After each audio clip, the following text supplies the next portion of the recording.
Bonjour, bonjour. Pour cette nouvelle capsule, je vous invite dans 1 Samuel au chapitre 13, le verset 11, nous sommes dans Parole de vie.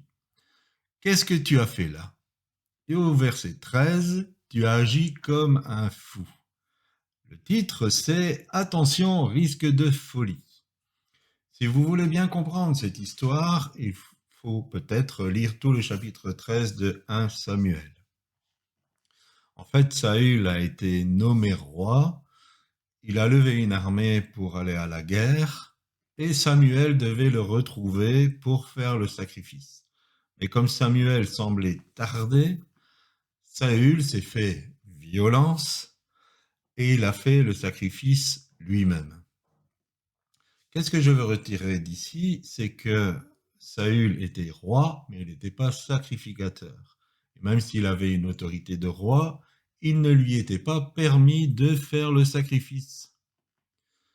En fait, je voudrais pointer le doigt sur certaines situations. En effet, beaucoup prennent des autorités, des dispositions, des mandats qui ne leur sont pas donnés par Dieu.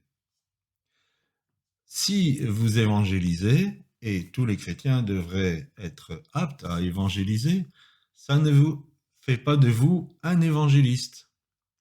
Si vous prophétisez, et Paul nous encourage à tous prophétiser, néanmoins, cela ne fait pas de vous un prophète. Si vous lisez la Bible et en tirez certaines conclusions, c'est une très très bonne chose, mais ça ne fait pas de vous un docteur ou un enseignant de la parole de Dieu. En fait, les ministères qu'on retrouve dans Éphésiens au chapitre 4, le verset 11, ont un mandat particulier de la part de Dieu pour annoncer la parole. Et ce mandat n'est donné que par Dieu.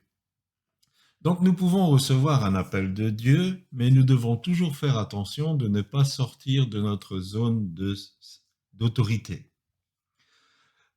Si je m'étais converti aujourd'hui, ça aurait été vraiment délicat. À l'époque où j'ai donné mon cœur au Seigneur, il n'y avait pas le net, donc il n'y avait pas toutes ces influences, toutes ces informations.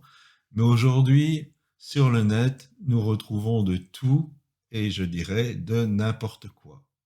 Et beaucoup se lèvent et commencent à enseigner. Or, la Bible, elle dit que celui qui enseigne prenne garde parce que nous serons jugés plus sévèrement. Et donc certains donnent leur doctrine, la diffusent via les réseaux sociaux, alors qu'ils n'ont pas reçu le mandat de Dieu. Et donc nous sommes dans une grande soupe où il y a le tout et son contraire. Et je dirais qu'il y a des doctrines en non si grand nombre que de personnes qui prennent la parole. Donc soyons prudents, ne soyons pas fous, mes amis. Restons dans notre zone d'autorité que Dieu nous a accordée.